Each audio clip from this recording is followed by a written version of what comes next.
¿Eres tú la que ha dicho todo eso, Dorotea? ¿Quién? ¿Yo? Me quedé dormida un rato. ¿Te siguen asustando? Oí a alguien que hablaba. Una voz de mujer. Creí que eras tú. ¿Voz de mujer? ¿Creíste que era yo? Ha de ser la que habla sola, la de la sepultura grande, doña Susanita. Está aquí enterrada a nuestro lado. Le ha de haber llegado la humedad y estará removiéndose entre el sueño. ¿Y quién es ella? La última esposa de Pedro Páramo. Unos dicen que estaba loca, otros que no.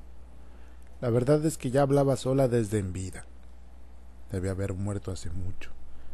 Sí, hace mucho. ¿Qué le oíste decir? Algo acerca de su madre. Pero si ella ni madre tuvo. Pues de eso hablaba. O al menos no la trajo cuando vino. Pero espérate. Ahora recuerdo que ella nació aquí y que ya de añejita desaparecieron. Y sí, su madre murió de la tisis. Era una señora muy rara que siempre estuvo enferma y no visitaba a nadie. Eso dice ella, que nadie había ido a ver a su madre cuando murió. Pero ¿de qué tiempos hablará? Claro que nadie se paró en su casa por el puro miedo de agarrar la tisis. ¿Se acordará de eso la Indina? De eso hablaba. Cuando vuelvas a oírla me avisas. Me gustaría saber lo que dice. ¿Oyes? Parece que va a decir algo. Sí oye un murmullo. No, no es ella. Eso viene de más lejos, de por este otro rumbo. Y es voz de hombre. Lo que pasa con estos muertos viejos es que en cuanto les llega la humedad comienzan a removerse y despiertan. El cielo es grande. Dios estuvo conmigo esa noche. De no ser así, quién sabe lo que hubiera pasado, porque fue ya de noche cuando reviví. ¿Lo oyes más claro? Sí. Tenía sangre por todas partes, y al enderezarme chapoteé con mis manos la sangre regada en las piedras, y era mía, montonales de sangre, pero no estaba muerto. Me di cuenta. Supe que don Pedro no tenía intenciones de matarme, solo de darme un susto. Quería averiguar si yo había estado en Vilmayo 2 meses antes, el día de San Cristóbal, en la boda. ¿En cuál boda? ¿En cuál San Cristóbal? Yo chapoteaba entre mi sangre y le preguntaba ¿en cuál boda, don Pedro? No, no, don Pedro, yo no estuve. Si acaso pasé por allí, pero fue por casualidad. Él no tuvo intenciones de matarme. Me dejó cojo, como ustedes ven, y manco, si ustedes quieren, pero no me mató. Dicen que se me torció un ojo desde entonces, de la mala impresión. Lo cierto es que me volví más hombre. El cielo es grande, y ni quien lo dude.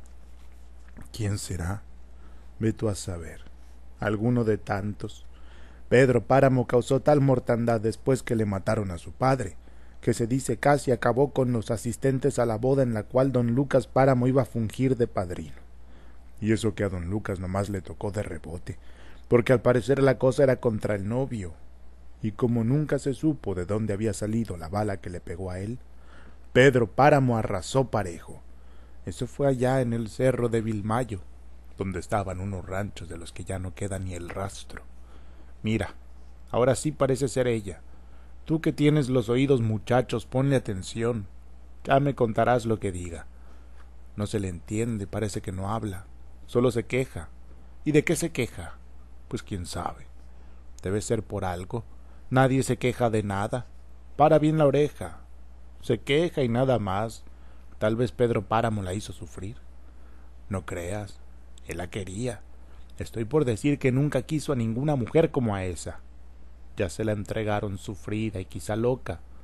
Tan la quiso, que se pasó el resto de sus años aplastado en un equipal, mirando el camino por donde se la habían llevado al camposanto. Le perdió interés a todo. Desalojó sus tierras y mandó quemar los enseres. Unos dicen que porque ya estaba cansado, otros que porque le agarró la desilusión. Lo cierto es que echó fuera a la gente y se sentó en su equipal, cara al camino.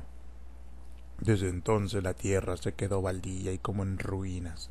Daba pena verla llenándose de achaques con tanta plaga que la invadió en cuanto la dejaron sola. De allá para acá se consumió la gente, se desbandaron los hombres en busca de otros bebederos. Recuerdo días en que Comala se llenó de adioses, y hasta nos parecía cosa alegre ir a despedir a los que se iban, y es que se iban con intenciones de volver. Nos dejaban encargadas sus cosas y su familia. Luego algunos mandaban por la familia, aunque no por sus cosas, y después parecieron olvidarse del pueblo y de nosotros y hasta de sus cosas. Yo me quedé porque no tenía dónde ir. Otros se quedaron esperando que Pedro Páramo muriera, pues según decían les había prometido heredarle sus bienes, y con esa esperanza vivieron todavía algunos años. Pero pasaron años y años y él seguía vivo, siempre allí, como un espantapájaros frente a las tierras de la media luna. Y ya cuando le faltaba poco para morir, vinieron las guerras esas de los cristeros y la tropa echó realada con los pocos hombres que quedaban. Fue cuando yo comencé a morirme de hambre y desde entonces nunca me volví a emparejar. Y todo por las ideas de don Pedro, por sus pleitos de alma, nada más porque se le murió su mujer, la tal Susanita. Ya te has de imaginar si la quería. Fue Fulgor Sedano quien le dijo: Patrón, ¿sabe quién anda por aquí? ¿Quién? Bartolomé San Juan. ¿Y eso? Eso es lo que yo me pregunto, ¿qué vendrá a ser? ¿No lo has investigado? No, vale decirlo. Y es que no ha buscado casa. Llegó directamente a la antigua casa de usted. Allí desmontó y apió sus maletas, como si usted de antemano se lo hubiera alquilado. Al menos le vi esa seguridad. ¿Y qué haces tú, Fulgor, que no averiguas lo que pasa? ¿No estás para eso? Me desorienté un poco por lo que le dije, pero mañana aclararé las cosas si usted lo cree necesario. Lo de mañana déjamelo a mí. Yo me encargo de ellos. ¿Han venido los dos? Sí, él y su mujer. ¿Pero cómo lo sabe? ¿No será su hija? Pues por el modo como la trata más bien parece su mujer. Vete a dormir, Fulgor, si usted me lo permite. Esperé 30 años a que regresara Susana. Esperé a tenerlo todo, no solamente algo, sino todo lo que se pudiera conseguir, de modo que no nos quedara ningún deseo, solo el tuyo, el deseo de ti. ¿Cuántas veces invité a tu padre a que viniera a vivir aquí nuevamente, diciéndole que yo lo necesitaba? Lo hice hasta con engaños. Le ofrecí nombrarlo administrador con tal de volverte a ver. ¿Y qué me contestó? No hay respuesta, me decía siempre el mandadero.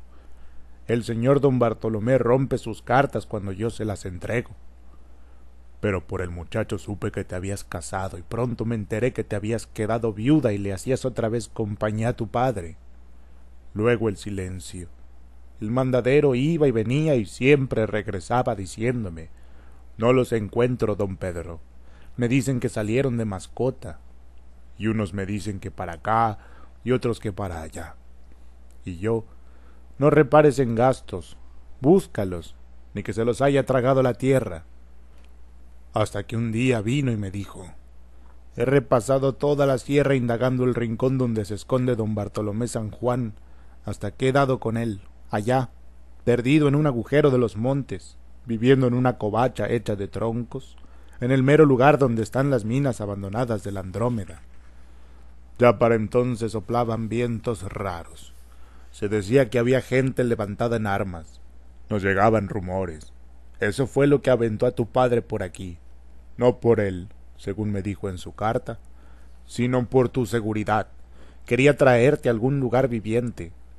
Sentí que se abría el cielo. Tuve ánimos de correr hacia ti, de rodearte de alegría, de llorar. Y lloré, Susana, cuando supe que al fin regresarías. Hay pueblos que saben a desdicha. Se les conoce con sorber un poco de su aire viejo y entumido, pobre y flaco como todo lo viejo. Este es uno de esos pueblos, Susana. Allá, de donde venimos ahora, al menos te entretenías mirando el nacimiento de las cosas. Nubes y pájaros, el musgo, ¿te acuerdas? Aquí en cambio no sentirás sino ese dolor amarillo y acedo que parece destilar por todas partes. Y es que este es un pueblo desdichado, untado todo de desdicha. Él nos ha pedido que volvamos, nos ha prestado su casa, Nos ha dado todo lo que podamos necesitar, pero no debemos estarle agradecidos. Somos infortunados por estar aquí, porque aquí no tendremos salvación ninguna. Lo presiento. ¿Sabes qué me ha pedido Pedro Páramo? Yo ya me imaginaba que esto que nos daba no era gratuito, y estaba dispuesto a que se cobrara con mi trabajo, ya que teníamos que pagar de algún modo. Le detallé todo lo referente a la Andrómeda, y le hice ver que aquello tenía posibilidades, trabajándola con método. ¿Y sabes qué me contestó? No me interesa su mina, Bartolomé San Juan. Lo único que quiero de usted es a su hija. Ese ha sido su mejor trabajo. Así que te quiere a ti, Susana. Dice que jugabas con él cuando eran niños, que ya te conoce, que llegaron a bañarse juntos en el río cuando eran niños. Yo no lo supe.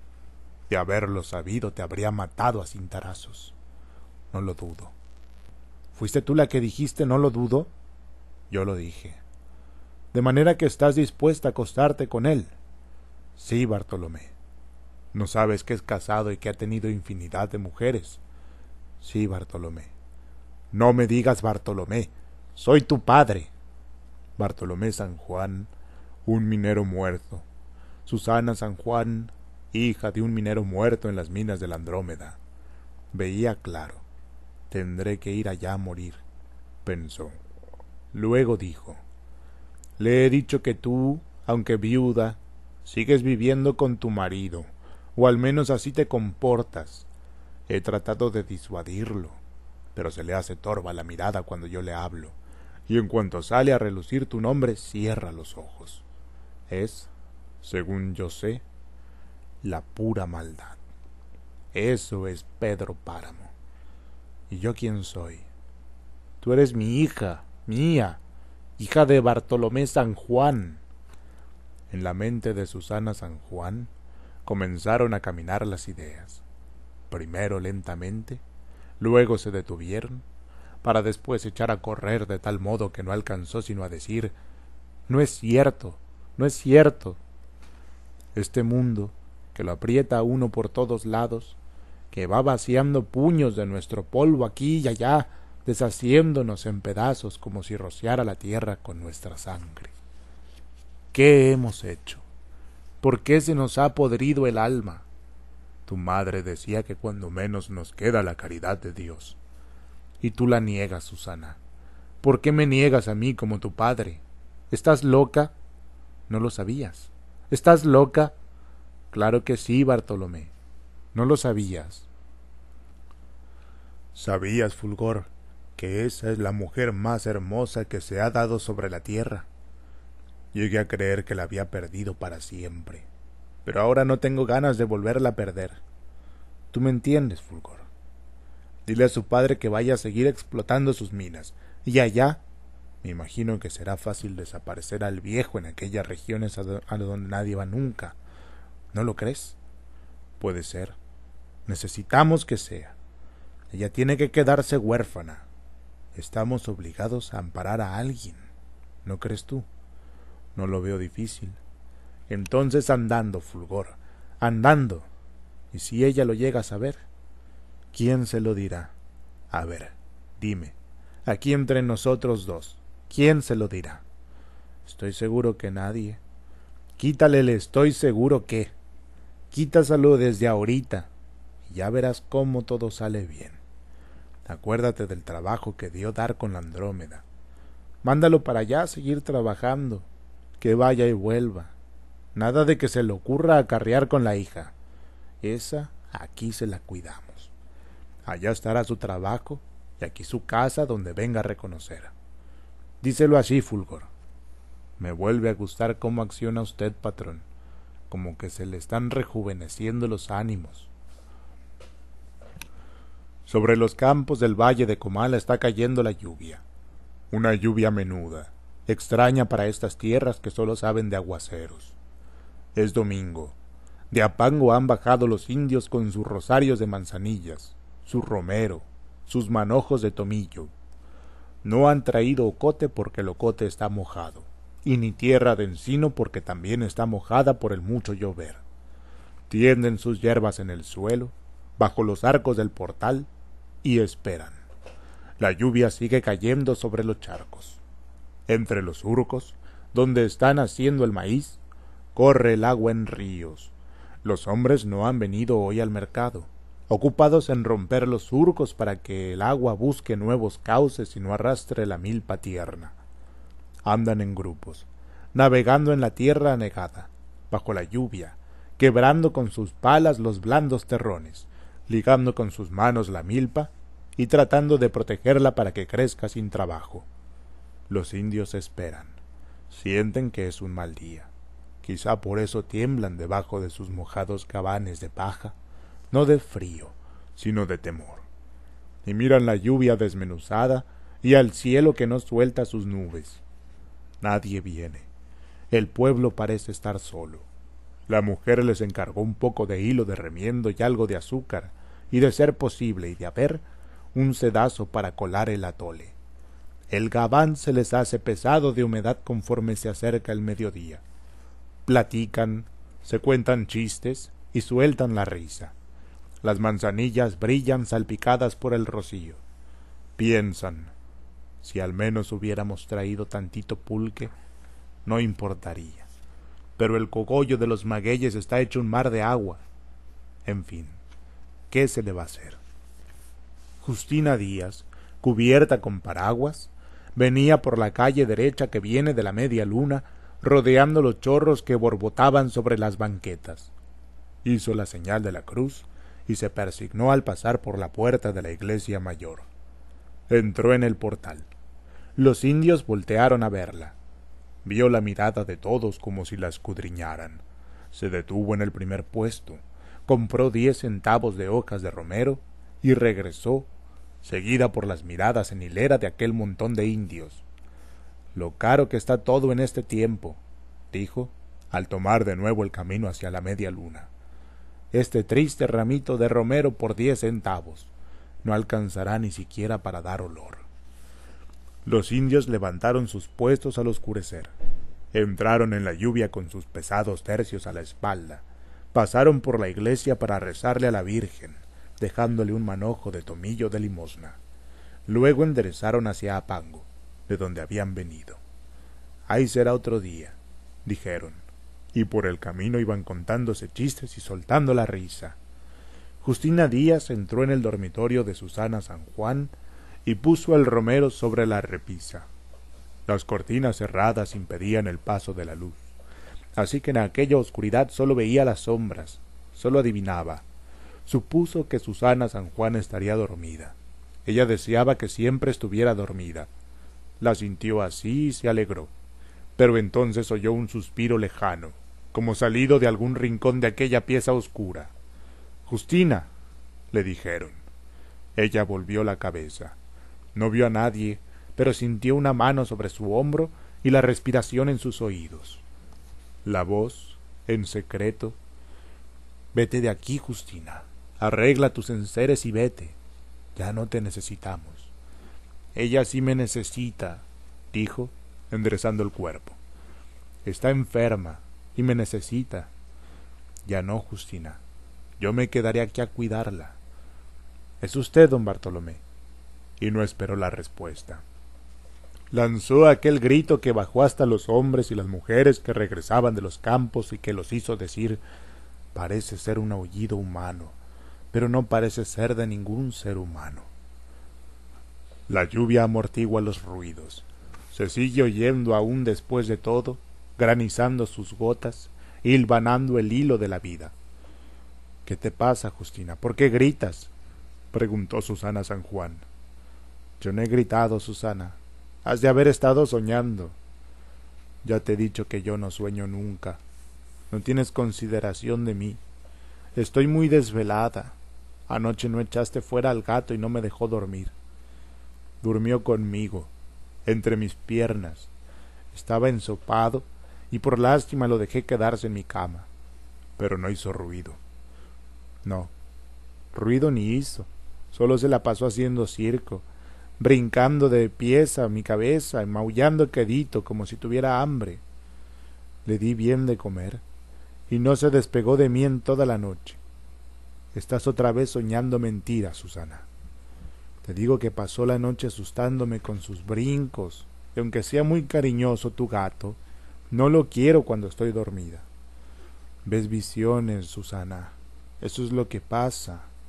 Cuando venga Pedro Páramo, le diré que ya no te aguanto.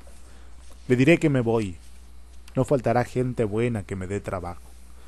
No todos son maniáticos como tú, ni se viven mortificando la una como tú. Mañana me iré, y me llevaré el gato y te quedarás tranquila. No te irás de aquí, maldita y condenada Justina, no te irás a ninguna parte porque nunca encontrarás quien te quiera como yo. No, no me iré, Susana, no me iré.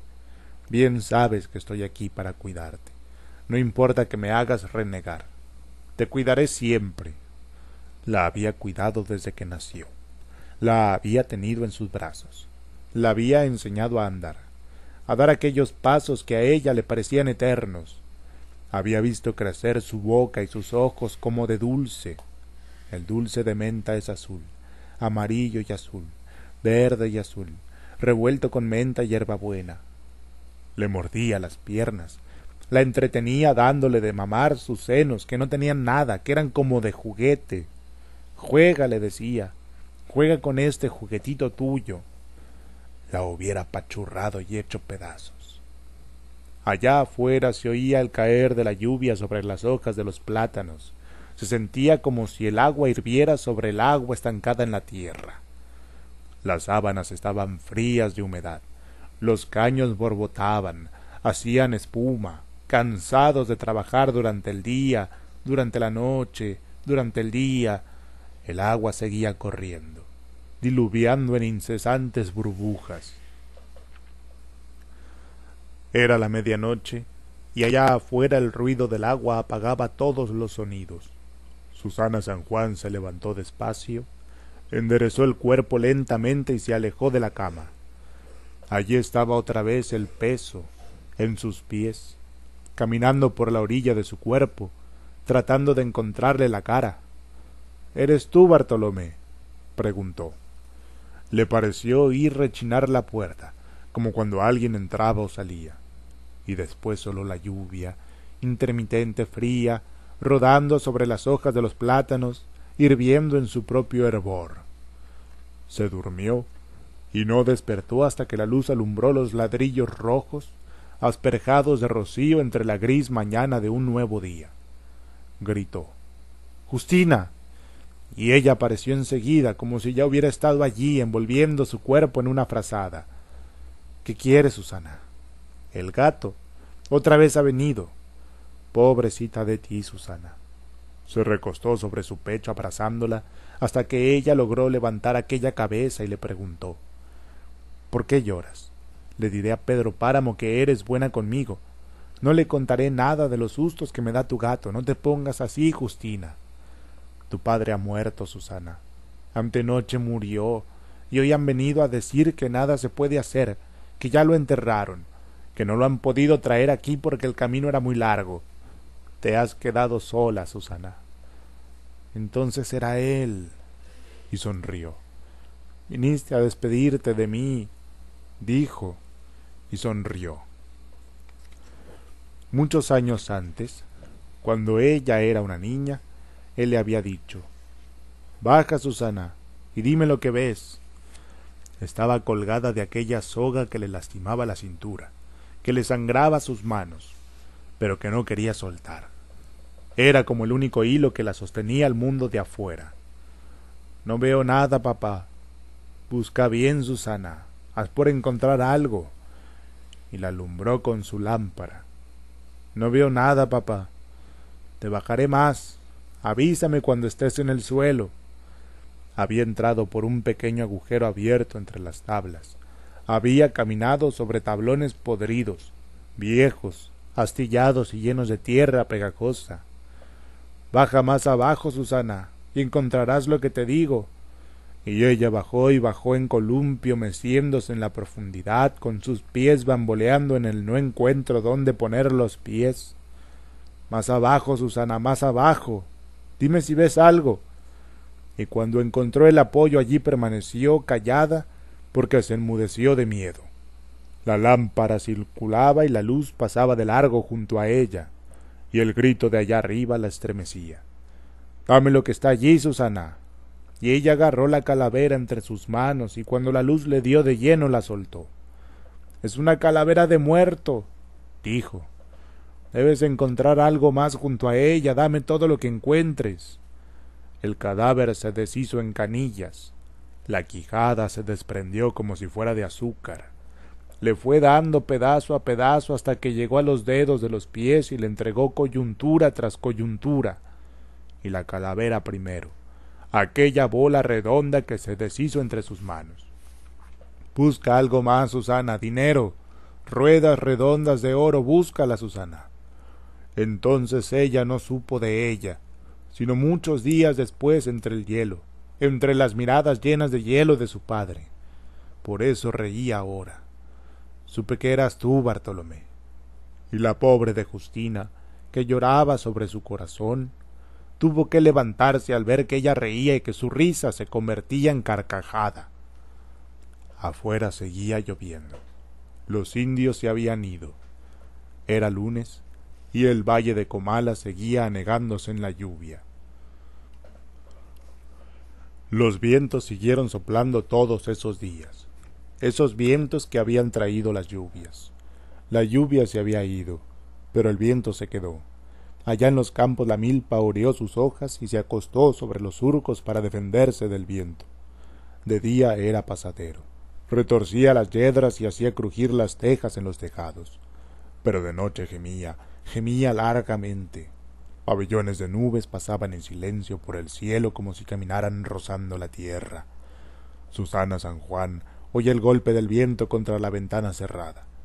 Está acostada con los brazos detrás de la cabeza, pensando, oyendo los ruidos de la noche, cómo la noche va y viene, arrastrada por el soplo del viento sin quietud, luego el seco detenerse. Han abierto la puerta. Una racha de aire apaga la lámpara, ve la oscuridad y entonces deja de pensar. Siente pequeños susurros. Enseguida oye el percutir de su corazón en palpitaciones desiguales. A través de sus párpados cerrados entrevé la llama de la luz. No abre los ojos. El cabello está derramado sobre su cara. La luz enciende gotas de sudor en sus labios. Pregunta: ¿eres tú, padre? Soy tu padre, hija mía. Entreabre los ojos, mira como si cruzara sus cabellos una sombra sobre el techo, con la cabeza encima de su cara, y la figura borrosa de aquí enfrente, detrás de la lluvia de sus pestañas. Una luz difusa, una luz en el lugar del corazón, en forma de corazón pequeño que palpita como llama parpadeante. Se te está muriendo de pena el corazón. Piensa. Ya sé que vienes a contarme que murió Florencio, pero eso ya lo sé. No te aflijas por los demás, no te apures por mí. Yo tengo guardado mi dolor en un lugar seguro. No dejes que se te apague el corazón. Enderezó el cuerpo y lo arrastró hasta donde estaba el padre Rentería. Déjame consolarte con mi desconsuelo, dijo, protegiendo la llama de la vela con sus manos. El padre Rentería la dejó acercarse a él. La miró cercar con sus manos la vela encendida y luego juntar su cara al pabilo inflamado hasta que el olor a carne chamuscada lo obligó a sacudirla, apagándola de un soplo. Entonces volvió la oscuridad y ella corrió a refugiarse debajo de sus sábanas. El padre Rentería le dijo: «He venido a confortarte, hija». «Entonces adiós, padre», contestó ella. «No vuelvas, no te necesito». Y oyó cuando se alejaban los pasos que siempre le dejaban una sensación de frío, de temblor y miedo. «¿Para qué vienes a verme si estás muerto?». El padre Rentería cerró la puerta y salió al aire de la noche. El viento seguía soplando. Un hombre al que le decían el tartamudo llegó a la media luna y preguntó por Pedro Páramo. «¿Para qué lo solicitas?». «Quiero hablar con él». «No está». «Dile cuando regrese que vengo de parte de don Fulgor». Lo iré a buscar, pero aguántate unas cuantas horas. Dile, es cosa de urgencia. Se lo diré. El hombre al que decían el tartamudo aguardó arriba del caballo. Pasado un rato, Pedro Páramo, al que nunca había visto, se le puso enfrente. ¿Qué se te ofrece? Necesito hablar directamente con el patrón. Yo soy, ¿qué quieres? Pues no, nada más esto. Mataron a don Fulgor Cecedano, yo le hacía compañía. Habíamos ido por el rumbo de los vertederos para averiguar por qué se estaba escaseando el agua. En eso andábamos cuando vimos una manada de hombres que nos salieron al encuentro. Y de entre la multitud aquella brotó una voz que dijo: yo a ese lo conozco, es el administrador de la media luna. A mí ni me tomaron en cuenta, pero a don Fulgor le mandaron soltar la bestia, le dijeron que eran revolucionarios, que venían por las tierras de usted. Córrale, le dijeron a don Fulgor, vaya y dígale a su patrón que allá nos veremos. Y él soltó la calda despavorido, no muy deprisa por lo pesado que era, pero corrió. Lo mataron corriendo, murió con una pata arriba y otra abajo. Entonces yo ni me moví, esperé que fuera de noche y aquí estoy para anunciarle lo que pasó. ¿Y qué esperas? ¿Por qué no te mueves? Anda y diles a esos que aquí estoy para lo que se les ofrezca, que vengan a tratar conmigo, pero antes date un rodeo por la consagración. ¿Conoces al Tilcuate? Allí estará. Dile que necesito verlo. Y a esos fulanos avísales que los espero en cuanto tengan un tiempo disponible. ¿Qué jaiz de revolucionarios son esos? No lo sé. Ellos ansí se nombran. Dile al Tilcuate que lo necesito más que deprisa. Así lo haré, patrón. Pedro Páramo volvió a encerrarse en su despacho. Se sentía viejo y abrumado. No le preocupaba Fulgor, que al fin y al cabo ya estaba más para la otra que para ésta. Había dado de sí todo lo que tenía que dar, aunque fue muy servicial, lo que sea de cada quien. De todos modos, los tilcuatazos que se van a llevar esos locos, pensó. Pensaba más en Susana San Juan, metida siempre en su cuarto, durmiendo, y cuando no, como si durmiera. La noche anterior se la había pasado en pie, recostado en la pared, observando a través de la pálida luz de la veladora el cuerpo en movimiento de Susana, la cara sudorosa, las manos agitando las sábanas, estrujando la almohada hasta el desmorecimiento. Desde que la había traído a vivir aquí, no sabía de otras noches pasadas a su lado, sino de estas noches doloridas, de interminable inquietud, y se preguntaba hasta cuándo terminaría aquello. Esperaba que alguna vez. Nada puede durar tanto. No existe ningún recuerdo, por intenso que sea, que no se apague. Si al menos hubiera sabido qué era aquello que la maltrataba por dentro, que la hacía revolcarse en el desvelo, como si la despedazaran hasta inutilizarla. Él creía conocerla, y aun cuando no hubiera sido así, ¿acaso no era suficiente saber que era la criatura más querida por él sobre la tierra? Y que además, y esto era lo más importante, le serviría para irse de la vida alumbrándose con aquella imagen que borraría todos los demás recuerdos. Pero ¿cuál era el mundo de Susana San Juan? Esa fue una de las cosas que Pedro Páramo nunca llegó a saber. Mi cuerpo se sentía a gusto sobre el calor de la arena. Tenía los ojos cerrados, los brazos abiertos, desdobladas las piernas a la brisa del mar, y el mar allí enfrente, lejano, dejando apenas restos de espuma en mis pies al subir de su marea. Ahora sí es ella la que habla, Juan Preciado. No se te olvide decirme lo que dice. Era temprano. El mar corría y bajaba en olas. Se desprendía de su espuma y se iba limpio con su agua verde en ondas calladas.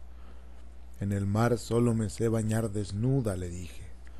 Y él me siguió el primer día, desnudo también, fosforescente al salir del mar. No había gaviotas, solo esos pájaros que les dicen picos feos, que gruñen como si roncaran y que después de que sale el sol desaparecen. Él me siguió el primer día y se sintió solo, a pesar de estar yo allí. Es como si fueras un pico feo, uno más entre todos, me dijo. Me gustas más en las noches, cuando estamos los dos en la misma almohada, bajo las sábanas, en la oscuridad. Y se fue. Volví yo, volvería siempre. El mar moja mis tobillos y se va, moja mis rodillas, mis muslos, rodea mi cintura con su brazo suave, da vueltas sobre mis senos, se abraza de mi cuello, aprieta mis hombros. Entonces me hundo en él, entera. Me entrego a él en su fuerte batir, en su suave poseer, sin dejar pedazo. Me gusta bañarme en el mar, le dije, pero él no lo comprende. Y al otro día estaba otra vez en el mar, purificándome, entregándome a sus olas. Pardeando la tarde, aparecieron los hombres. Venían encarabinados y terciados de carrilleras. Eran cerca de 20. Pedro Páramo los invitó a cenar, y ellos, sin quitarse el sombrero, se acomodaron a la mesa y esperaron callados. Solo se les oyó sorber el chocolate cuando les trajeron el chocolate, y masticar tortilla tras tortilla cuando les arrimaron los frijoles. Pedro Páramo los miraba. No se le hacían caras conocidas. Detrásito de él, en la sombra, aguardaba el tilcuate. Patrones, les dijo cuando vio que acababan de comer, ¿en qué más puedo servirlos? ¿Usted es el dueño de esto?, preguntó uno abanicando la mano, pero otro lo interrumpió diciendo, aquí yo soy el que hablo. Bien, ¿qué se les ofrece?, volvió a preguntar Pedro Páramo. Como usted ve, nos hemos levantado en armas. ¿Sí? Y pues eso es todo, ¿le parece poco? ¿Pero por qué lo han hecho? Pues porque otros lo han hecho también. ¿No lo sabe usted? Aguárdenos tantito a que nos lleguen instrucciones y entonces le averiguaremos la causa. Por lo pronto ya estamos aquí. Yo sé la causa, dijo otro, y si quiere se la entero. Nos hemos rebelado contra el gobierno y contra ustedes porque ya estamos aburridos de soportarlos. Al gobierno por rastrero, y a ustedes porque no son más que unos móndrigos bandidos y mantecosos ladrones. Y del señor gobierno ya no digo nada, porque le vamos a decir a balazos lo que le queremos decir. ¿Cuánto necesitan para hacer su revolución?, preguntó Pedro Páramo. Tal vez yo pueda ayudarlos. Dice bien aquí el señor Perseverancio, no se te debía soltar la lengua. Necesitamos agenciarnos un rico para que nos habilite, y qué mejor que el señor aquí presente. A ver tú, Casildo, ¿como cuánto nos hace falta? Que nos dé lo que su buena intención quiera darnos. No le daría agua ni al gallo de la pasión. Aprovechemos que estamos aquí para sacarle de una vez hasta el maíz que trae atorado en su cochino buche. Cálmate, Perseverancio. Por las buenas se consiguen mejor las cosas. Vamos a ponernos de acuerdo. Habla tú, Casildo. Pues yo ahí calculo, diría, 20,000 pesos no estarían mal para el comienzo. ¿Qué les parece a ustedes? Ahora que quién sabe si al señor se le haga poco, con eso de que tiene sobrada voluntad de ayudarnos. Pongamos entonces 50,000. ¿De acuerdo? Les voy a dar 100,000 pesos, les dijo Pedro Páramo. ¿Cuántos son ustedes? Somos 300. Bueno, les voy a prestar otros 300 hombres para que aumenten su contingente. Dentro de una semana tendrán a su disposición tanto los hombres como el dinero. El dinero se los regalo. A los hombres nomás se los presto. En cuanto los desocupen, mándenmelos para acá. ¿Está bien así? Pero ¿cómo no? Entonces hasta dentro de 8 días, señores. y he tenido mucho gusto en conocerlos. Sí, dijo el último en salir. Acuérdese que, si no nos cumple, oirá hablar de Perseverancio, que así es mi nombre. Pedro Páramo se despidió dándole la mano. ¿Quién crees tú que sea el jefe de estos?, le preguntó más tarde al Tilcuate. Pues a mí se me figura que es el barrigón ese que estaba en medio y que ni alzó los ojos. Me late que es él. Me equivoco pocas veces, don Pedro. No, Damasio, el jefe eres tú. ¿O qué? ¿No te quieres ir a la revuelta? Pero si hasta se me hace tarde, con lo que me gusta a mí la bulla. Ya viste, pues, de qué se trata. Así que ni necesitas mis consejos. Júntate 300 muchachos de tu confianza y enrólate con esos alzados. Diles que les llevas la gente que les prometí. Lo demás ya sabrás tú cómo manejarlo. ¿Y del dinero qué les digo? También se los entrego. Te voy a dar 10 pesos para cada uno. Ahí nomás para sus gastos más urgentes. Les dices que el resto está aquí guardado y a su disposición. No es conveniente cargar tanto dinero andando en esos trajines. Entre paréntesis, ¿te gustaría el ranchito de la Puerta de Piedra? Bueno, pues es tuyo desde ahorita. Le vas a llevar un recado al licenciado Gerardo Trujillo, de Comala, y allí mismo pondrá tu nombre la propiedad. ¿Qué dices, Damasio? Eso ni se pregunta, patrón. Aunque con eso, sin eso, yo haría esto por puro gusto, como si usted no me conociera. De cualquier modo se lo agradezco. La vieja tendrá al menos con qué entretenerse mientras yo suelto el trapo. Y mira, ahí de pasada arréate unas cuantas vacas. A ese rancho lo que le falta es movimiento. No importa que sean cebuces. Escoge de las que quieras y las que tantes pueda cuidar tu mujer. Y volviendo a nuestro asunto, procura no alejarte mucho de mis terrenos. Por eso de que si vienen a otros que vean el campo ya ocupado, y venme a ver cada que puedas o tengas alguna novedad. Nos veremos, patrón. ¿Qué es lo que dice Juan Preciado? Dice que ella escondía sus pies entre las piernas de él, sus pies helados como piedras frías, y que allí se calentaban como en un horno donde se dora el pan.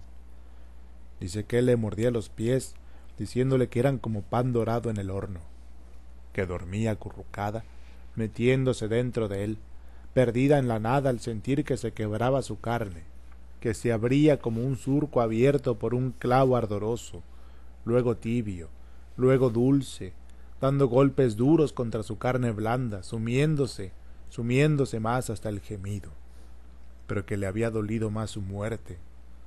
Eso dice. ¿A quién se refiere? A alguien que murió antes que ella, seguramente. ¿Pero quién pudo ser? No sé. Dice que la noche en la cual él tardó en venir sintió que había regresado ya muy noche, quizá de madrugada. Lo notó apenas, porque sus pies, que habían estado solos y fríos, parecieron envolverse en algo, que alguien los envolvía en algo y les daba calor. Cuando despertó los encontró liados en un periódico que ella había estado leyendo mientras lo esperaba y que había dejado caer al suelo cuando ya no pudo soportar el sueño, y que allí estaban sus pies envueltos en el periódico cuando vinieron a decirle que él había muerto. Se ha de haber roto el cajón donde la enterraron, porque se oye como un crujir de tablas. Sí, yo también lo oigo. Esa noche volvieron a sucederse los sueños. ¿Por qué ese recordar intenso de tantas cosas? ¿Por qué no simplemente la muerte, y no esa música tierna del pasado? Florencio ha muerto, señora. Qué largo era aquel hombre, qué alto, y su voz era dura, seca como la tierra más seca, y su figura era borrosa, o se hizo borrosa después, como si entre ella y él se interpusiera la lluvia. ¿Qué había dicho? ¿Florencio? ¿De cuál Florencio hablaba? ¿Del mío? Oh, ¿por qué no lloré y me anegué entonces en lágrimas para enjuagar mi angustia? Señor, tú no existes. Te pedí tu protección para él, que me lo cuidaras, eso te pedí. pero tú te ocupas nada más de las almas, y lo que yo quiero de él es su cuerpo, desnudo y caliente de amor, hirviendo de deseos, estrujando el temblor de mis senos y de mis brazos, mi cuerpo transparente suspendido del suyo, mi cuerpo liviano sostenido y suelto a sus fuerzas. ¿Qué haré ahora con mis labios sin su boca para llenarlos? ¿Qué haré de mis adoloridos labios? Mientras Susana San Juan se revolvía inquieta, de pie, junto a la puerta, Pedro Páramo la miraba y contaba los segundos de aquel nuevo sueño que ya duraba mucho. El aceite de la lámpara chisporroteaba y la llama hacía cada vez más débil su parpadeo. Pronto se apagaría. Si al menos fuera dolor lo que sintiera ella, y no esos sueños sin sosiego, esos interminables y agotadores sueños, él podría buscarle algún consuelo. Así pensaba Pedro Páramo, fija la vista en Susana San Juan, siguiendo cada uno de sus movimientos. ¿Qué sucedería si ella también se apagara cuando se apagara la llama de aquella débil luz con que él la veía? Después salió cerrando la puerta sin hacer ruido. Afuera, el limpio aire de la noche despegó de Pedro Páramo la imagen de Susana San Juan. Ella despertó un poco antes del amanecer, sudorosa. Tiró al suelo las pesadas cobijas y se deshizo hasta del calor de las sábanas. Entonces su cuerpo se quedó desnudo, refrescado por el viento de la madrugada. Suspiró y luego volvió a quedarse dormida. Así fue como la encontró, horas después, el padre Rentería, desnuda y dormida. ¿Sabe, don Pedro, que derrotaron al Tilcuate? Sé que hubo alguna balacera anoche porque se estuvo oyendo el alboroto, pero de ahí en más no sé nada. ¿Quién te contó eso, Gerardo? Llegaron unos heridos a Comala. Mi mujer ayudó para eso de los vendajes. Dijeron que eran de la gente de Damasio y que habían tenido muchos muertos. Parece que se encontraron con unos que se dicen villistas. ¡Qué caray, Gerardo! Estoy viendo llegar tiempos malos. ¿Y tú qué piensas hacer? Me voy, don Pedro, a Sayula. Allá volveré a establecerme. Ustedes, los abogados, tienen esa ventaja. Pueden llevarse su patrimonio a todas partes mientras no les rompan el hocico. Ni crea, don Pedro, siempre nos andamos creando problemas. Además duele dejar a personas como usted, y las deferencias que han tenido para con uno se extrañan.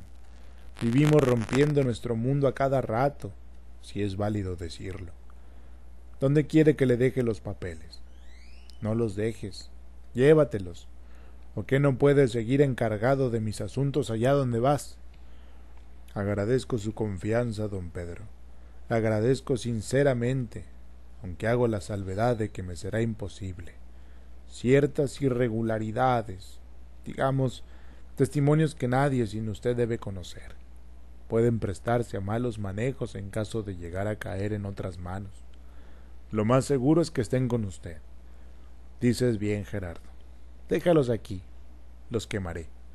Con papeles o sin ellos, ¿quién me puede discutir la propiedad de lo que tengo? Indudablemente nadie, don Pedro. Nadie. Con su permiso. Ve con Dios, Gerardo. ¿Qué dijo usted? Digo que Dios te acompañe. El licenciado Gerardo Trujillo salió despacio. Estaba ya viejo, pero no para dar esos pasos tan cortos, tan sin ganas. La verdad es que esperaba una recompensa. Había servido a don Lucas, que en paz descanse, padre de don Pedro, después a don Pedro y todavía, luego a Miguel, hijo de don Pedro. La verdad es que esperaba una compensación, una retribución grande y valiosa. Le había dicho a su mujer: voy a despedirme de don Pedro, sé que me gratificará. Estoy por decir que con el dinero que él me dé nos estableceremos bien en Sayula y viviremos holgadamente el resto de nuestros días. Pero, ¿por qué las mujeres siempre tienen una duda? ¿Reciben avisos del cielo o qué? Ella no estuvo segura de que consiguiera algo. Tendrás que trabajar muy duro allá para levantar cabeza. De aquí no sacarás nada. ¿Por qué lo dices? Lo sé. Siguió andando hacia la puerta, atento a cualquier llamado. ¡Hey, Gerardo! Lo preocupado que estoy no me ha permitido pensar en ti, pero yo te debo favores que no se pagan con dinero. Recibe esto. Es un regalo insignificante. Pero el llamado no vino. Cruzó la puerta y desanudó el bozal con que su caballo estaba amarrado al horcón. Subió a la silla y, al paso, tratando de no alejarse mucho para oír si lo llamaban, caminó hacia Comala sin desviarse del camino. Cuando vio que la media luna se perdía detrás de él, pensó: sería mucho rebajarme si le pidiera un préstamo. Don Pedro, he regresado, pues no estoy satisfecho conmigo mismo.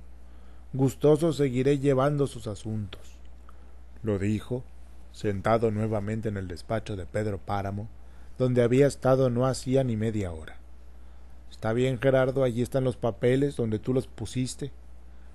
Sería también los gastos, el traslado, un mínimo adelanto de honorarios, algo extra por si usted lo tiene a bien.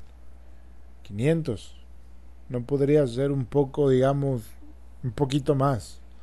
¿Te conformas con 1000? ¿Y si fueran 5? ¿5 qué? 5000 pesos. No los tengo.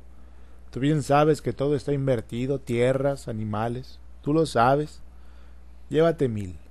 No creo que necesites más. Se quedó meditabundo, la cabeza caída.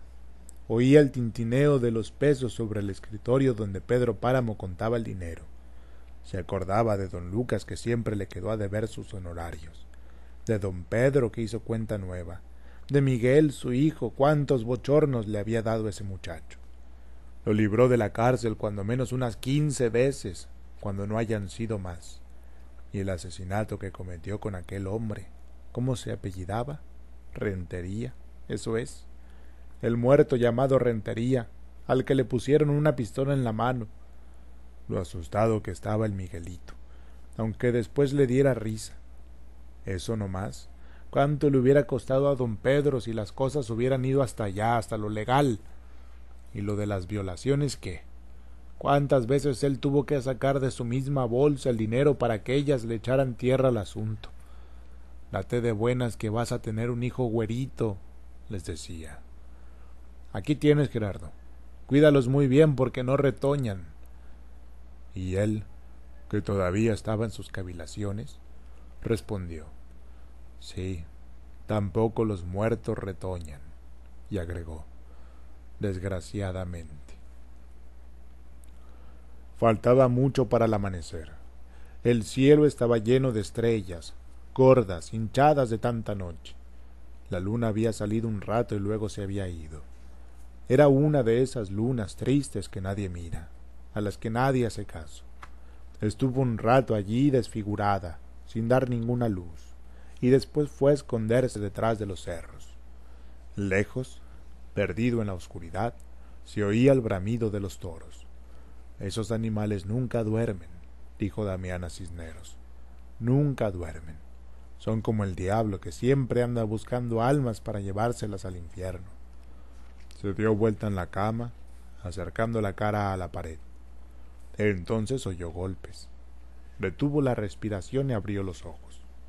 Volvió a oír 3 golpes secos, como si alguien tocara con los nudos de la mano en la pared.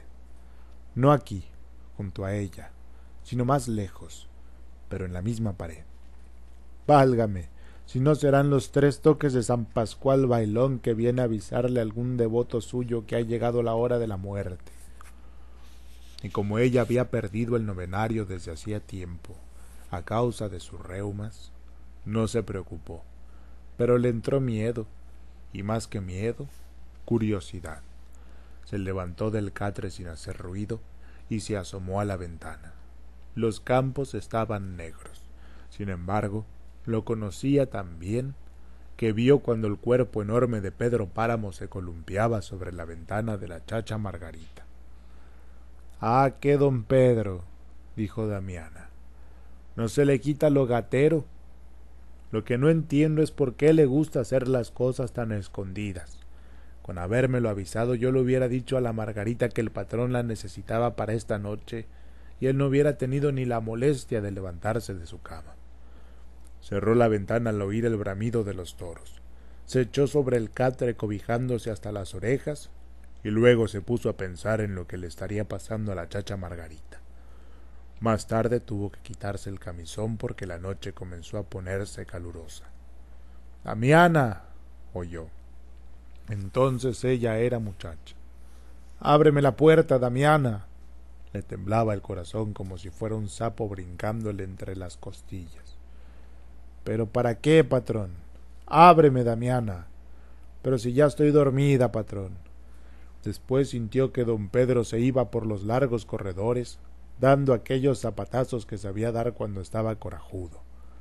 A la noche siguiente, ella, para evitar el disgusto, dejó la puerta entornada y hasta se desnudó para que él no encontrara dificultades. Pero Pedro Páramo jamás regresó con ella. Por eso ahora, cuando era la caporala de todas las sirvientas de la media luna, por haberse dado a respetar, ahora, que estaba ya vieja, todavía pensaba en aquella noche cuando el patrón le dijo: «Ábreme la puerta, Damiana», y se acostó pensando en lo feliz que sería a estas horas la chacha Margarita. Después volvió a oír otros golpes, pero contra la puerta grande, como si la estuvieran aporreando a culatazos. Otra vez abrió la ventana y se asomó a la noche. No veía nada, aunque le pareció que la tierra estaba llena de hervores, como cuando ha llovido y se enchina de gusanos. Sentía que se levantaba algo así como el calor de muchos hombres. Oyó el croar de las ranas, los grillos, la noche quieta del tiempo de aguas. Luego volvió a oír los culatazos aporreando la puerta. Una lámpara regó su luz sobre la cara de algunos hombres. Después se apagó. «Son cosas que a mí no me interesan», dijo Damiana Cisneros, y cerró la ventana. «Supe que te habían derrotado, Damasio. ¿Por qué te dejas hacer eso?» «Le informaron mal, patrón. A mí no me ha pasado nada. Tengo mi gente enterita. Ahí le traigo 700 hombres y otros cuantos arrimados. Lo que pasó es que unos pocos de los viejos, aburridos de estar ociosos, se pusieron a disparar contra un pelotón de pelones que resultó ser todo un ejército. Villistas, ¿sabe usted? ¿Y de dónde salieron esos? Vienen del norte, arriando parejo con todo lo que encuentran. Parece, según se ve, que andan recorriendo la tierra, tanteando todos los terrenos. Son poderosos, eso ni quien se los quite. ¿Y por qué no te juntas con ellos? Ya te he dicho que hay que estar con el que vaya ganando. Ya estoy con ellos. Entonces, ¿para qué vienes a verme? Necesitamos dinero, patrón. Ya estamos cansados de comer carne, ya ni se nos antoja. Nadie nos quiere fiar. Por eso venimos, para que usted nos provea y no nos veamos urgidos de robarle a nadie. Si anduviéramos remotos no nos importaría darle un entre a los vecinos, pero aquí todos estamos emparentados y nos remuerde robar.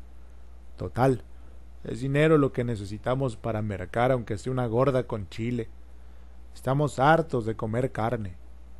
Ahora te me vas a poner exigente, Damasio. De ningún modo, patrón. Estoy abogando por los muchachos, por mí, ni me apuro. Está bien que te acomidas por tu gente, pero sonsácales a otros lo que necesitas. Yo ya te di, confórmate con lo que te di. Y este no es un consejo ni mucho menos, pero no se te ha ocurrido asaltar Contla. ¿Para qué crees que andas en la revolución? Si vas a pedir limosna estás atrasado. Valía más que mejor que te fueras con tu mujer a cuidar gallinas. Échate sobre algún pueblo. Si tú andas arriesgando el pellejo, ¿por qué diablos no van a poner otros algo de su parte? Contla está que hierve de ricos. Quítales tantito de lo que tienen. ¿O acaso creen que tú eres su pilmama y que estás para cuidarle sus intereses? No, Damasio. Hazles ver que no andas jugando ni divirtiéndote. Dales un pegue y ya verás cómo sales con centavos de este mitote. Lo que sea, patrón, de usted siempre saco algo de provecho. Pues que te aproveche. Pedro Páramo miró cómo los hombres se iban. sintió desfilar frente a él el trote de caballos oscuros confundidos con la noche, el sudor y el polvo, el temblor de la tierra. Cuando vio los cocuyos cruzando otra vez sus luces, se dio cuenta de que todos los hombres se habían ido. Quedaba él, solo, como un tronco duro comenzando a desgajarse por dentro. Pensó en Susana San Juan. Pensó en la muchachita con la que acababa de dormir apenas un rato. Aquel pequeño cuerpo azorado y tembloroso que parecía iba a echar fuera su corazón por la boca. Puñadito de carne, le dijo, y se había abrazado a ella tratando de convertirla en la carne de Susana San Juan, una mujer que no era de este mundo. En el comienzo del amanecer, el día va dándose vuelta, a pausas. Casi se oyen los goznes de la tierra que giran enmohecidos, la vibración de esta tierra vieja que vuelca su oscuridad. ¿Verdad que la noche está llena de pecados, Justina? Sí, Susana. Y es verdad. Debe serlo, Susana. ¿Y qué crees que es la vida, Justina, sino un pecado? ¿No oyes? ¿No oyes cómo rechina la tierra? No, Susana, no alcanzo a oír nada. Mi suerte no es tan grande como la tuya. Te asombrarías. Te digo que te asombrarías de oír lo que yo oigo. Justina siguió poniendo orden en el cuarto. Repasó una y otra vez la jerga sobre los tablones húmedos del piso. Limpió el agua del florero roto. Recogió las flores. Puso los vidrios en el balde lleno de agua. ¿Cuántos pájaros has matado en tu vida, Justina? Muchos, Susana. ¿Y no has sentido tristeza? Sí, Susana. Entonces, ¿qué esperas para morirte? La muerte, Susana. Si es nada más eso, ya vendrá. No te preocupes. Susana San Juan estaba incorporada sobre sus almohadas, los ojos inquietos, mirando hacia todos lados, las manos sobre el vientre, prendidas a su vientre como una concha protectora. Había ligeros zumbidos que cruzaban como alas por encima de su cabeza, y el ruido de las poleas en la noria, el rumor que hace la gente al despertar. ¿Tú crees en el infierno, Justina? Sí, Susana, y también en el cielo. Yo solo creo en el infierno, dijo, y cerró los ojos. Cuando salió Justina del cuarto, Susana San Juan estaba nuevamente dormida y afuera chisporroteaba el sol. Se encontró con Pedro Páramo en el camino. ¿Cómo está la señora? Mal, le dijo agachando la cabeza. ¿Se queja? No, señor, no se queja de nada. Pero dicen que los muertos ya no se quejan. La señora está perdida para todos. ¿No ha venido el padre Rentería a verla? Anoche vino y la confesó. Hoy debía de haber comulgado, pero no debe de estar en gracia porque el padre Rentería no le ha traído la comunión. Dijo que lo haría ahora temprano y ya ve usted. El sol ya está aquí y no ha venido. No debe estar en gracia. ¿En gracia de quién? De Dios, señor. No seas tonta, Justina. Como usted lo diga, señor. Pedro Páramo abrió la puerta y se estuvo junto a ella, dejando que un rayo de luz cayera sobre Susana San Juan. Vio sus ojos apretados como cuando se siente un dolor interno, la boca humedecida, entreabierta y las sábanas siendo recorridas por manos inconscientes hasta mostrar la desnudez de su cuerpo que comenzó a retorcerse en convulsiones. Recorrió el pequeño espacio que lo separaba de la cama y cubrió el cuerpo desnudo, que siguió debatiéndose como un gusano en espasmos cada vez más violentos. Se acercó a su oído y le habló. «Susana», y volvió a repetir. «Susana». Se abrió la puerta y entró el padre Rentería en silencio, moviendo brevemente los labios. «Te voy a dar la comunión, hija mía». Esperó a que Pedro Páramo la levantara recostándola contra el respaldo de la cama. Susana San Juan, semidormida, estiró la lengua y se tragó la hostia. Después dijo: «Hemos pasado un rato muy feliz, Florencio», y se volvió a hundir entre la sepultura de sus sábanas. «¿Ve usted aquella ventana, doña Fausta, allá en la media luna donde siempre ha estado prendida la luz?»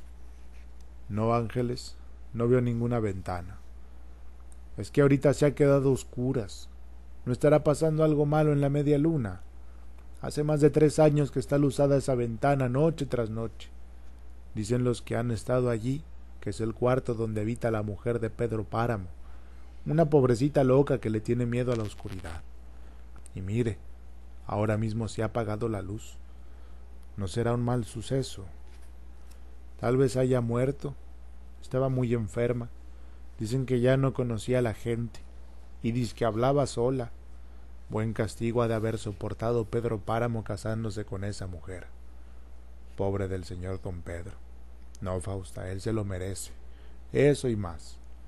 Mire, la ventana sigue a oscuras. Ya deje tranquila esa ventana y vámonos a dormir, que es muy noche para que este par de viejas andemos sueltas por la calle. Y las 2 mujeres que salían de la iglesia muy cerca de las 11 de la noche se perdieron bajo los arcos del portal, mirando cómo la sombra de un hombre cruzaba la plaza en dirección de la media luna. Oiga, doña Fausta, ¿no se le figura que el señor que vaya es el doctor Valencia? Así parece, aunque estoy tan cegatona que no lo podría reconocer. Acuérdese que siempre viste pantalones blancos y saco negro. Yo le apuesto a que está aconteciendo algo malo en la media luna. Y mire lo recio que va, como si lo correteara la prisa. Con tal de que no sea de verdad una cosa grave, me dan ganas de regresar y decirle al padre Rentería que se dé una vuelta por allá. No vaya a resultar que esa infeliz muera sin confesión. Ni lo piense, Ángeles, ni lo quiera Dios. Después de todo lo que ha sufrido en este mundo, nadie desearía que se fuera sin los auxilios espirituales y que siguiera penando en la otra vida, aunque dicen los saorinos que a los locos no les vale la confesión, y aun cuando tengan el alma impura son inocentes. Eso solo Dios lo sabe. Mire usted, ya se ha vuelto a prender la luz en la ventana. Ojalá todo salga bien. Imagínense en qué pararía el trabajo que nos hemos tomado todos estos días para arreglar la iglesia y que luzca bonita ahora para la natividad, si alguien se muere en esa casa. Con el poder que tiene don Pedro, nos desbarataría la función en un santiamén. A usted siempre se le ocurre lo peor, doña Fausta. Mejor haga lo que yo, encomiéndelo todo a la divina providencia, récele un Ave María a la Virgen y estoy segura que nada va a pasar de hoy a mañana. Ya después que se haga la voluntad de Dios, al fin y al cabo ya no debe estar tan contenta en esta vida. Créame, Ángeles, que usted siempre me repone el ánimo. Voy a dormir llevándome al sueño estos pensamientos. Dicen que los pensamientos de los sueños van derechito al cielo. Ojalá que los míos alcancen esa altura. Nos veremos mañana.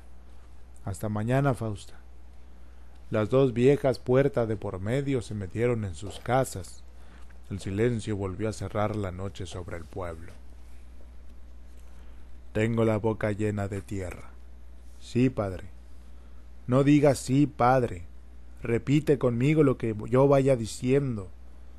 ¿Qué va usted a decirme? ¿Me va a confesar otra vez? ¿Por qué otra vez?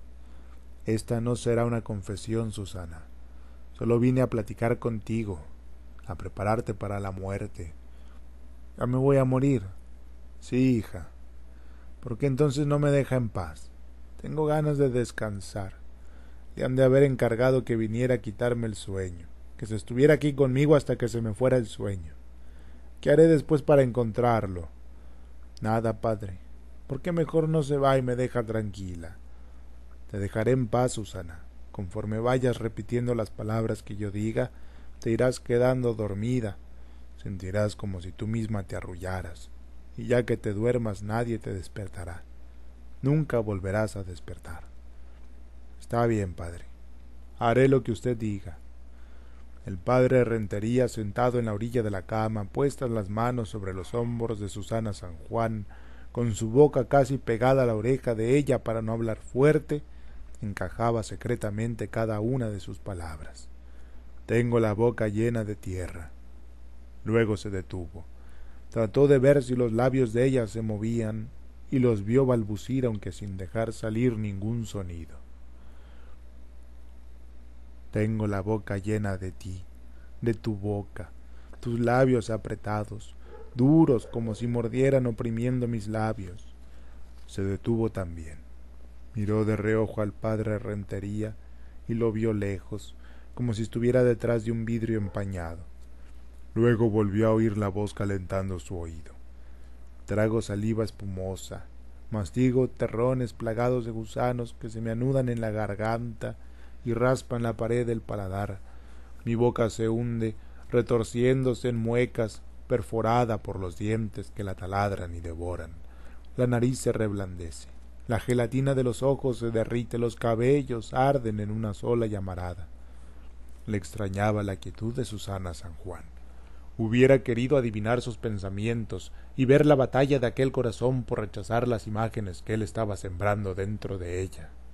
Le miró los ojos y ella le devolvió la mirada, y le pareció ver como si sus labios forzaran una sonrisa.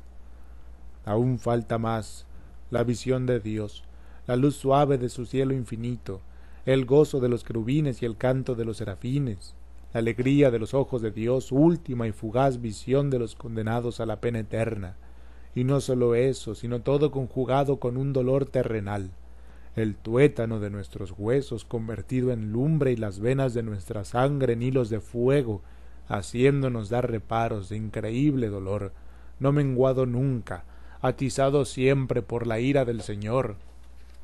Él me cobijaba entre sus brazos, me daba amor. El padre Rentería repasó con la vista las figuras que estaban alrededor de él, esperando el último momento. Cerca de la puerta, Pedro Páramo aguardaba con los brazos cruzados. Enseguida el doctor Valencia y junto a ellos otros señores.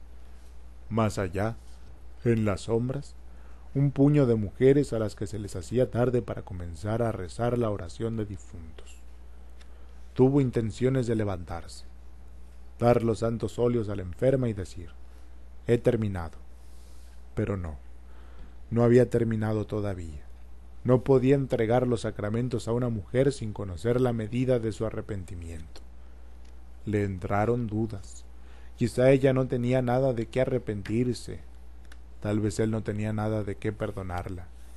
Se inclinó nuevamente sobre ella y sacudiéndole los hombros le dijo en voz baja: vas a ir a la presencia de Dios, y su juicio es inhumano para los pecadores. Luego se acercó otra vez a su oído, pero ella sacudió la cabeza. Ya váyase, padre, no se mortifique por mí. Estoy tranquila y tengo mucho sueño. Se oyó el sollozo de una de las mujeres escondidas en la sombra. Entonces Susana San Juan pareció recobrar vida, se alzó en la cama y dijo: Justina, hazme el favor de irte a llorar a otra parte. Después sintió que la cabeza se le clavaba en el vientre. Trató de separar el vientre de su cabeza, de hacer a un lado aquel vientre que le apretaba los ojos y le cortaba la respiración, pero cada vez se volcaba más, como si se hundiera en la noche. Yo vi morir a doña Susanita. ¿Qué dices, Dorotea? Lo que te acabo de decir. Al alba, la gente fue despertada por el repique de las campanas. Era la mañana del 8 de diciembre, una mañana gris, no fría pero gris. El repique comenzó con la campana mayor, la siguieron las demás. Algunos creyeron que llamaban para la misa grande y empezaron a abrirse las puertas, las menos, sólo aquellas donde vivía gente desmañanada, que esperaba despierta que el toque del alba les avisara que ya había terminado la noche. Pero el repique duró más de lo debido. Ya no sonaban sólo las campanas de la iglesia mayor, sino también las de la sangre de Cristo, las de la cruz verde y tal vez las del santuario. Llegó el mediodía y no cesaba el repique.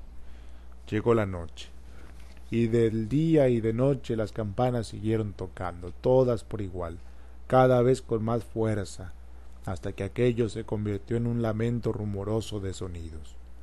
Los hombres gritaban para oír lo que querían decir. ¿Qué habrá pasado?, se preguntaban. A los 3 días todos estaban sordos. Se hacía imposible hablar con aquel zumbido de que estaba lleno el aire. Pero las campanas seguían, algunas ya cascadas, con un sonar hueco como de cántaro. Se ha muerto doña Susana. ¿Muerto? ¿Quién? La señora, la tuya, la de Pedro Páramo. comenzó a llegar gente de otros rumbos, atraída por el constante repique. De Contla venían como en peregrinación, y aún de más lejos, quién sabe de dónde, pero llegó un circo con volantines y sillas voladoras, músicos. Se acercaban primero como si fueran mirones y al rato ya se habían avecindado, de manera que hasta hubo serenatas. Y así, poco a poco, la cosa se convirtió en fiesta. Comal hormigueó de gente, de jolgorio y de ruidos, igual que en los días de la función en que costaba trabajo dar un paso por el pueblo. Las campanas dejaron de tocar, pero la fiesta siguió. No hubo modo de hacerles comprender que se trataba de un duelo, de días de duelo. No hubo modo de hacer que se fueran. Antes, por el contrario, siguieron llegando más. La media luna estaba sola, en silencio. Se caminaba con los pies descalzos, se hablaba en voz baja. Enterraron a Susana San Juan y pocos en Comala se enteraron. Allá había feria, se jugaba a los gallos, se oía la música, los gritos de los borrachos y de las loterías. Hasta acá llegaba la luz del pueblo, que parecía una aureola sobre el cielo gris, porque fueron días grises, tristes para la media luna. Don Pedro no hablaba, no salía de su cuarto. Juró vengarse de Comala.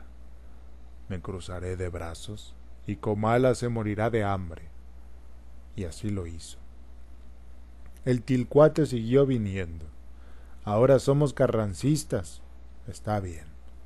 Andamos con mi general Obregón. Está bien. Allá se ha hecho la paz. Andamos sueltos. Espera. No desarmes a tu gente. Esto no puede durar mucho. Se ha levantado en armas el padre Rentería. Nos vamos con él o contra él. Eso ni se discute. Ponte al lado del gobierno. Pero si somos irregulares, nos consideran rebeldes. Entonces vete a descansar. Con el vuelo que llevo, haz lo que quieras entonces. Me iré a reforzar al padrecito. Me gusta cómo gritan. Además llevo ganada la salvación. Haz lo que quieras. Pedro Páramo estaba sentado en un viejo equipal junto a la puerta grande de la media luna, poco antes de que se fuera la última sombra de la noche. Estaba solo, quizá desde hacía 3 horas. No dormía, se había olvidado del sueño y del tiempo. Los viejos dormimos poco, casi nunca. Apenas si dormitamos, pero sin dejar de pensar, a veces. Eso es lo único que me queda por hacer. Después, añadió en voz alta, no tarda ya, no tarda. Y siguió, hace mucho tiempo que te fuiste, Susana. La luz era igual entonces que ahora, no tan bermeja, pero era la misma pobre luz sin lumbre envuelta en el paño blanco de la neblina que hay ahora. Era el mismo momento, yo aquí junto a la puerta mirando el amanecer y mirando cuando te ibas, siguiendo el camino del cielo por donde el cielo comenzaba a abrirse en luces, alejándote cada vez más desteñida entre las sombras de la tierra. Fue la última vez que te vi. Pasaste rozando con tu cuerpo las ramas del paraíso que está en la vereda y te llevaste con tu aire sus últimas hojas. Luego desapareciste. Te dije, regresa, Susana. Pedro Páramo siguió moviendo los labios, susurrando palabras. Después cerró la boca y entreabrió los ojos, en los que se reflejó la débil claridad del amanecer. Amanecía. A esa misma hora, la madre de Gamaliel Villalpando, doña Inés, barría la calle frente a la tienda de su hijo, cuando llegó y por la puerta entornada se metió Abundio Martínez. Se encontró al Gamaliel dormido encima del mostrador con el sombrero cubriéndole la cara para que no lo molestaran las moscas. Tuvo que esperar un buen rato para que despertara. Tuvo que esperar a que doña Inés terminara la faena de barrer la calle y viniera a picarle las costillas a su hijo con el mango de la escoba y le dijera: «Aquí tienes un cliente, levántate». El Gamaliel se enderezó de mal genio dando gruñidos. Tenía los ojos colorados de tanto desvelarse y de tanto acompañar a los borrachos, emborrachándose con ellos. Ya sentado sobre el mostrador, maldijo a su madre, se maldijo a sí mismo y maldijo infinidad de veces a la vida que valía un puro carajo. Luego volvió a acomodarse con las manos entre las piernas y se volvió a dormir todavía farfullando maldiciones. Yo no tengo la culpa de que a estas horas anden sueltos los borrachos. El pobre de mi hijo, discúlpalo, Abundio. El pobre se pasó la noche atendiendo a unos viajantes que se picaron con las copas. ¿Qué es lo que te trae por aquí tan de mañana? Se lo dijo a gritos porque Abundio era sordo. Pues nada más un cuartillo de alcohol del que estoy necesitado. Se te volvió a desmayar la refugio. Se me murió ya, Madre Villa. Anoche mismito, muy cerca de las 11. Ni con que hasta vendí mis burros. Hasta eso vendí porque se me aliviara. No oigo lo que estás diciendo. ¿O no estás diciendo nada? ¿Qué es lo que dices? Que me pasé la noche velando a la muerta, a la refugio. Dejó de resollar anoche. Con razón me olió a muerto. Fíjate que hasta yo le dije al Gamaliel, me huele que alguien se murió en el pueblo. Pero ni caso me hizo. Con eso de que tuvo que congeniar con los viajantes, el pobre se emborrachó. Y tú sabes que cuando está en ese estado todo le da risa y ni al caso le hace a una. ¿Pero qué me dices? ¿Y tienes convidados para el velorio? Ninguno, Madre Villa. Para eso quiero el alcohol, para curarme la pena. ¿Lo quieres puro? Sí, Madre Villa, para emborracharme más pronto. Y démelo rápido que llevo prisa. Te daré 2 decilitros por el mismo precio y por ser para ti. Ve diciéndole entre tanto a la difuntita que yo siempre la aprecié y que me tome en cuenta cuando llegue a la gloria. Sí, Madre Villa. Díselo antes de que se acabe de enfriar. Se lo diré. Yo sé que ella también cuenta con usted para que se ofrezca sus oraciones. Con decirle que se murió compungida porque no hubo ni quien la auxiliara. ¿Qué? ¿No fuiste a ver al padre Rentería? Fui, pero me informaron que andaba en el cerro. ¿En cuál cerro? Pues por esos andurriales. Usted sabe que andan en la revuelta. De modo que también él, pobres de nosotros, Abundio. A nosotros qué nos importa eso, Madre Villa. Ni nos va ni nos viene. Sírvame la otra. Ay, como que se hace la disimulada, al fin y al cabo el Gamaliel está dormido. Pero no se te olvide pedirle a la refugio que ruega a Dios por mí, que tanto lo necesito. No se mortifique. Se lo diré en llegando, y hasta le sacaré la promesa de palabra, por si es necesario, y para que usted se deje de apuraciones. Eso mero debes hacer, porque tú sabes cómo son las mujeres, así que hay que exigirles el cumplimiento enseguida. Abundio Martínez dejó otros 20 centavos sobre el mostrador. Deme el otro cuartillo, Madre Villa, y si me lo quiere dar sobradito, pues ahí es cosa de usted.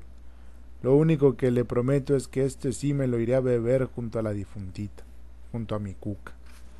Vete, pues, antes que se despierte mi hijo. Se le agria mucho el genio cuando amanece después de una borrachera. Vete volando y no se te olvide darle mi encargo a tu mujer. Salió de la tienda dando estornudos. Aquello era pura lumbre, pero como le habían dicho que así se subía más pronto, sorbió un trago tras otro echándose aire en la boca con la falda de la camisa. Luego trató de ir derecho a su casa donde lo esperaba la refugio, pero torció el camino y echó a andar calle arriba saliéndose del pueblo por donde lo llevó la vereda. —Damiana —llamó Pedro Páramo—, ven a ver qué quiere ese hombre que viene por el camino. Abundio siguió avanzando, dando traspiés, agachando la cabeza y a veces caminando en 4 patas. Sentía que la tierra se retorcía, le daba vueltas y luego se le soltaba. Él corría para agarrarla y cuando ya la tenía en sus manos se le volvía a ir hasta que llegó frente a la figura de un señor sentado junto a una puerta. Entonces se detuvo. —Deme una caridad para enterrar a mi mujer —dijo. Damiana Cisneros rezaba: —De las acechanzas del enemigo malo líbranos, Señor, y le apuntaba con las manos haciendo la señal de la cruz. Abundio Martínez vio a la mujer de los ojos azorados, poniéndole aquella cruz enfrente y se estremeció. Pensó que tal vez el demonio lo había seguido hasta allí y se dio vuelta esperando encontrarse con alguna mala figuración. Al no ver a nadie repitió: «Vengo por una ayudadita para enterrar a mi muerta». El sol le llegaba por la espalda, ese sol recién salido, casi frío, desfigurado por el polvo de la tierra. La cara de Pedro Páramo se escondió debajo de las cobijas como si se escondiera de la luz, mientras que los gritos de Damiana se oían salir más repetidos atravesando los campos. «¡Están matando a don Pedro!». Abundio Martínez oía que aquella mujer gritaba. No sabía qué hacer para acabar con esos gritos. No le encontraba la punta a sus pensamientos. Sentía que los gritos de la vieja se debían estar oyendo muy lejos. Quizás hasta su mujer los estuviera oyendo, porque a él le taladraban las orejas aunque no entendía lo que decía. Pensó en su mujer que estaba tendida en el catre solita allá en el patio de su casa, a donde él la había sacado para que se serenara y no se apestara pronto. La cuca, que todavía ayer se acostaba con él, bien viva, retozando como una potranca y que lo mordía y le raspaba la nariz con su nariz. La que le dio aquel hijito que se les murió apenas nacido, dizque porque ella estaba incapacitada. El mal de ojo y los fríos y la rescoldera y no sé cuántos males tenía su mujer, según le dijo el doctor que fue a verla ya a última hora, cuando tuvo que vender sus burros para traerlos hasta acá por el cobro tan alto que le pidió, y de nada había servido. La cuca, que ahora estaba ya aguantando el relente, con los ojos cerrados, ya sin poder ver amanecer, ni este sol, ni ningún otro. «Ayúdenme», dijo, «denme algo». Pero ni siquiera él se oyó. Los gritos de aquella mujer lo dejaban sordo. Por el camino de Comala se movieron unos puntitos negros. De pronto los puntitos se convirtieron en hombres y luego estuvieron aquí, cerca de él. Damiana Cisneros dejó de gritar, deshizo su cruz. Ahora se había caído y abría la boca como si bostezara. Los hombres que habían venido la levantaron del suelo y la llevaron al interior de la casa. «¿No le ha pasado nada a usted, patrón?», preguntaron. Apareció la cara de Pedro Páramo, que solo movió la cabeza. Desarmaron a Abundio, que aún tenía el cuchillo lleno de sangre en la mano. «Vente con nosotros», le dijeron. «En buen lío te has metido». Y él lo siguió. Antes de entrar en el pueblo les pidió permiso. Se hizo a un lado y allí vomitó una cosa amarilla como de bilis. Chorros y chorros, como si hubiera sorbido 10 litros de agua. Entonces le comenzó a arder la cabeza y sintió la lengua trabada. «Estoy borracho», dijo. Regresó a donde estaban esperándolo. Se apoyó en los hombros de ellos, que lo llevaron a rastras, abriendo un surco en la tierra con la punta de los pies. Allá atrás, Pedro Páramo, sentado en su equipal, miró el cortejo que se iba hacia el pueblo. Sintió que su mano izquierda, al querer levantarse, caía muerta sobre sus rodillas, pero no hizo caso de eso. Estaba acostumbrado a ver morir cada día alguno de sus pedazos. Vio cómo se sacudía el paraíso dejando caer sus hojas. Todos escogen el mismo camino, todos se van. Después volvió al lugar donde había dejado sus pensamientos. «Susana», dijo. Luego cerró los ojos. «Yo te pedí que regresaras. Había una luna grande en medio del mundo. Se me perdían los ojos mirándote, los rayos de la luna filtrándose sobre tu cara. No me cansaba ver esa aparición que eras tú, suave, restregada de luna, tu boca bullonada, humedecida, irisada de estrellas, tu cuerpo transparentándose en el agua de la noche. Susana, Susana San Juan». Quiso levantar su mano para aclarar la imagen, pero sus piernas la retuvieron como si fuera de piedra. Quiso levantar la otra mano y fue cayendo despacio, de lado, hasta quedar apoyado en el suelo como una muleta deteniendo su hombro deshuesado. «Esta es mi muerte», dijo. El sol se fue volteando sobre las cosas y les devolvió su forma. La tierra en ruinas estaba frente a él vacía. El calor caldeaba su cuerpo. Sus ojos apenas se movían, saltaban de un recuerdo a otro desdibujando el presente. De pronto su corazón se detenía y parecía como si también se detuviera el tiempo y el aire de la vida. con tal de que no sea una nueva noche, pensaba él, porque tenía miedo de las noches que le llenaban de fantasmas la oscuridad, de encerrarse con sus fantasmas. De eso tenía miedo. Sé que dentro de pocas horas vendrá Bundio con sus manos ensangrentadas a pedirme la ayuda que le negué, y yo no tendré manos para taparme los ojos y no verlo. Tendré que oírlo hasta que su voz se apague con el día, hasta que se le muera su voz. Sintió que unas manos le tocaban los hombros y enderezó el cuerpo endureciéndolo. «Soy yo, don Pedro», dijo Damiana. «¿No quiere que le traiga su almuerzo?». Pedro Páramo respondió: «Voy para allá, ya voy». Se apoyó en los brazos de Damiana Cisneros e hizo intento de caminar. Después de unos cuantos pasos cayó, suplicando por dentro, pero sin decir una sola palabra. Dio un golpe seco contra la tierra y se fue desmoronando como si fuera un montón de piedras.